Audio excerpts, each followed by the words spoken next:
Hello दोस्त, ठीक हैं? चलिए देखिए, आज देखिए बात करेंगे 11th क्लास का 1.2 एक्सरसाइज है और चैप्टर का नाम है सेट। और सेट में देखिए 1.2 एक्सरसाइज में देखिए इतना सारा बात करेंगे। इम्पटी सेट या उसका दूसरा नाम है नल सेट, इसके बाद है फाइनाइट या इनफाइनाइट सेट, और इसके बाद आपका बुक में देखिए एक सिंगलटन सेट नहीं है, लेकिन मैं इसका बता दे रहा हूँ कि सिंगलटन सेट क्या होता है, उसके बारे में बताएंगे। और एक लास्ट बात करेंगे इक्वल सेट, यानी 1, 2, 3, 4 और 5, यानी 5 बात करेंगे और 5 बात में आपका 1.2 एक्सरसाइज पूरी तरह से आपका सवाल बन जाएगा और समाप्त हो जाएगा। ठीक है, आइए आप एक एक करके बेसिक कॉन्सेप्ट के साथ आप देखते जाइए और समझते जाइए, और समझ में आए तो लाइक भी करते जाइएगा। ठीक है, आइए पहला हम लोग बात करते हैं इम्पटी सेट। इम्पटी सेट ना, देखिए इम्पटी सेट देखिए सेट को रिप्रेजेंट करने के लिए बता दिया गया है कि किस तरह से सेट को रिप्रेजेंट करते हैं। तो इस तरह से आपका सेट का सिंबल आपको मिलेगा, ये है आपका सेट का सिंबल। इसी में आपको बंद करना है, जो भी एलिमेंट रहेगा इसी में बंद करके आपको लिखना है। लेकिन ये संयोग कहिए कि आपका इम्पटी सेट है, यानी कि इसमें एक भी एलिमेंट नहीं है, यानी कि ये खाली है।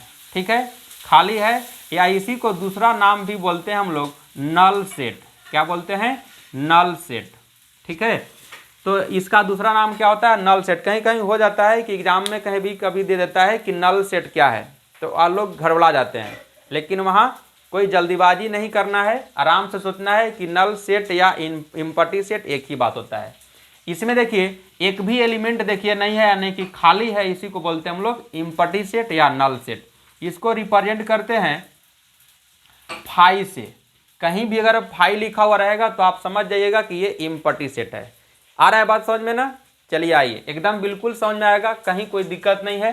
तो ये आपका क्लियर हो गया कि इम्पटी सेट या नल सेट एक ही बात होता है ना। तो आप इसको समझ गए कि इम्पटी सेट यानी कि खाली होता है, उसमें एक भी एलिमेंट नहीं होता है। जैसे आप देखते होंगे ना कि मोबाइल तो चलाते होंगे, आजकल के बच्चा कौन नहीं मोबाइल चलाता है ना। तो मोबाइल में देखते होंगे कि कोई भी फाइल में अगर आपका कोई इमेज नहीं होता है तो वहाँ देखते होंगे कि लिख देता है इम्पटी या फिर नो लिखा हो रहता है। तो कहीं इम्पटी लिखा रहता है, यानी कि समझिए कि उस सेट में एक भी एलिमेंट नहीं है, यानी इम्पटी सेट है वो। ठीक है, आइए अब आगे बात करते हैं फाइनाइट सेट के बारे में। वो क्या होता है? फाइनाइट सेट जो होता है जिस सेट में एक भी फाइनाइट सेट जो होता है जिसको आप काउंट करके लिख सकते हैं। काउंट करने का मतलब जैसे मान लीजिए आपको गिनती गिनने के लिए कह दिया जाए 100 तक, तो बच्चा लोग तुरंत गिनती गिन देता है। यानी 1 से लेकर 100 तक लिखने के लिए बोला जाए तो आप लिख दीजिएगा, 1 से लेकर 5 तक लिखने के लिए बोल दिया जाए तो आप लिख लीजिएगा। ठीक है, तो उसी को बोलते हैं फाइनाइट सेट। यानी एक समझिए कि एक बाउंड्री बांध दिया जाए, है कि नहीं? बाउंड्री बांध दिया जाए, उसी को हम लोग बोलते हैं क्या चीज़? Finite set. यानी एक सेट में हम इसको लिख देते हैं कि 1, 2, 3, 4, 5, 6, 7। ये क्या है? एक बाउंड्री बांधा हुआ है कि 1 से लेकर के 7 तक ही लिखा हुआ है, यानी कि 1 से लेकर 7 तक लिखा हुआ है, यानी कि ये फाइनाइट है। यानी फाइनाइट है यानी कि हम लोग काउंट कर सकते हैं, उसी को हम लोग बोलते हैं फाइनाइट सेट। क्लियर है आप? आइए देखिए इनफाइनाइट सेट क्या होता है। इनफाइनाइट सेट मतलब इसका होता है क्या चीज कि इनफाइनाइट सेट क्या होता है कि जिसको हम लोग काउंटिंग नहीं कर सकते हैं, यानी कि अनलिमिटेड जिसको कहा जाता है कि नहीं? अनलिमिटेड का मतलब कि आपका सेट के राइट साइड या लेफ्ट साइड अगर डॉटेड लगा हुआ रहेगा तो आप समझ जाइएगा कि ये इनफाइनाइट सेट है। क्लियर है?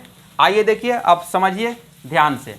मान लीजिए एक बी इक्वल टू मैं सेट लेता हूं, अगर लिख देते हैं 1, 2, 3, 4, 5, 6, 7 और डॉटेड लगा करके बंद कर देते हैं। तो यह डॉटेड लग गया तो इसका मतलब समझ जाइएगा कि ये अभी और जा रहा है। कहाँ तक गया वो मुझे भी मालूम नहीं है। ठीक है, लेकिन इतना पता है कि ये इनफाइनाइट सेट है, यानी कि इसको काउंट नहीं कर सकते हैं, ये जा ही रहा है। ठीक है, उसी तरह से इधर भी हो सकता है डॉटेड। जैसे मान लीजिए सी इक्वल टू एक सेट ले लेते हैं कि डॉटेड लगा हुआ है -4, -3, -2, -1, 0, 1, 2 और 3, ये बंद कर दिए। तो ये भी आपका क्या हो गया कि ये भी आपका इनफाइनाइट सेट हो गया। ठीक है, तो दोनों साइड में कभी कभी लगा हो रहता है, कभी कभी ये भी है कि इधर भी लगा हुआ है। जैसा मान लीजिए D इक्वल टू ये भी आपका एक सेट लिख दे रहे हैं, एकदम आपको क्लियर मैं कर दे रहा हूँ, कभी कन्फ्यूजन होने की चीज़ ही नहीं है।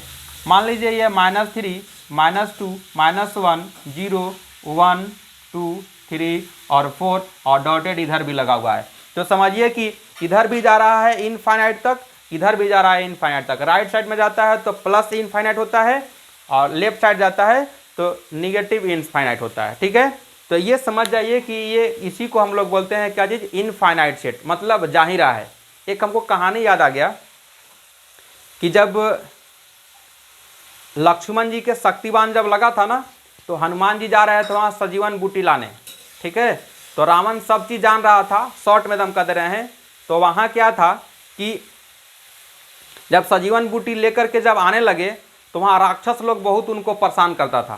तो ये सोचे कि वो बेटा रुको, तुम लोग के हम बताते हैं अभी तुरंत। तो क्या किए कि पूंछ अपना एकदम लंबा किए। ठीक है, आज जितना राक्षस सब आ रहा था ना, वो सब के लपेट के ऐसे बांधे, अरे बेटा घुमा के एकदम ऐसे ऐसा फेंके कि जाइए रहा है, अभी तक पता नहीं है कि कहाँ तक चलेगा ऐसे। तो उसी तरह से ये समझिए कि इनफाइनाइट सेट है कि जाइए रहा है, वही बात आपको समझना है। एकदम बेसिक से आपको एकदम समझ में आ जाएगा और क्लियर आ जाएगा।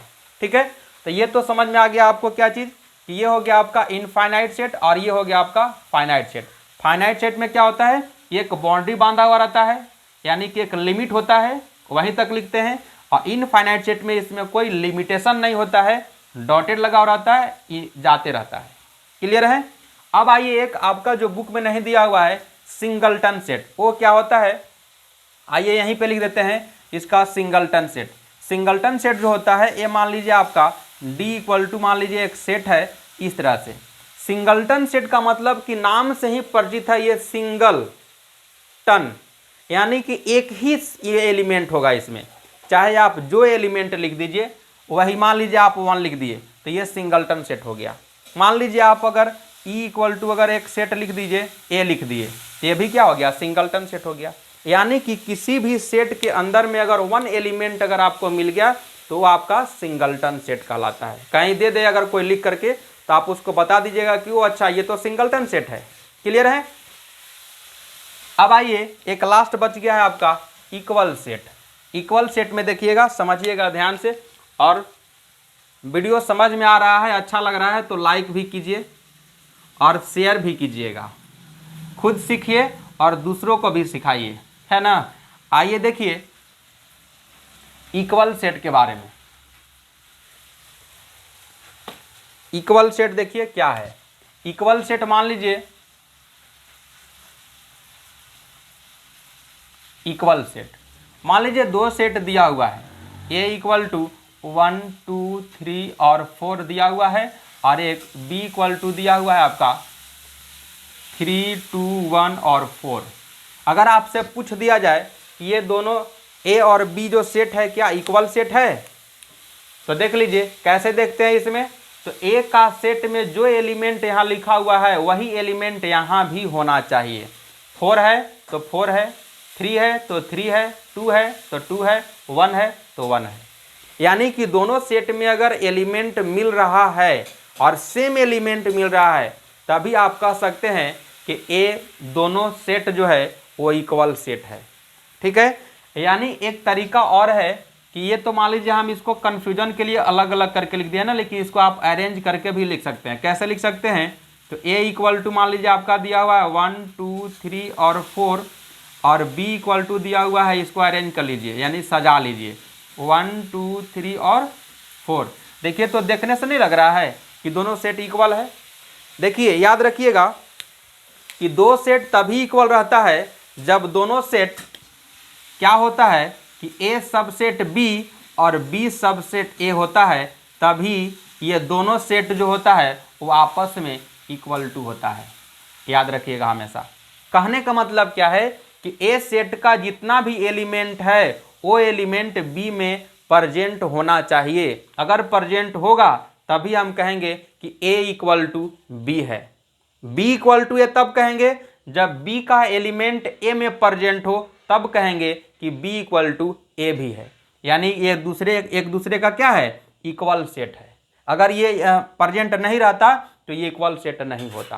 क्लियर है? तो इस तरह से आप समझ में आ गया होगा। अगर समझ में आ गया तो आप 1.2 एक्सरसाइज का टोटल सवाल बन जाएगा। आराम से आप बनाइएगा। जो सवाल आपको नहीं बनता है आप सीधे कमेंट कीजिए, वो सवाल आपको तुरंत सॉल्यूशन मिल जाएगा। ठीक है? और इस तरह से आप छोटा छोटा वीडियो के लिए आप बने रहिए और इससे जुड़े रहिए। और अभी तक अगर चैनल को सब्सक्राइब नहीं किए हैं तो प्लीज़ आप चैनल को सब्सक्राइब कर दीजिए और अधिक से अधिक आप शेयर भी कीजिए और लाइक भी कीजिए और कमेंट भी कीजिए। ठीक है? तब तक के लिए मैं चलता हूँ। राम राम, दुआ सलाम, जय हिंद, जय भारत।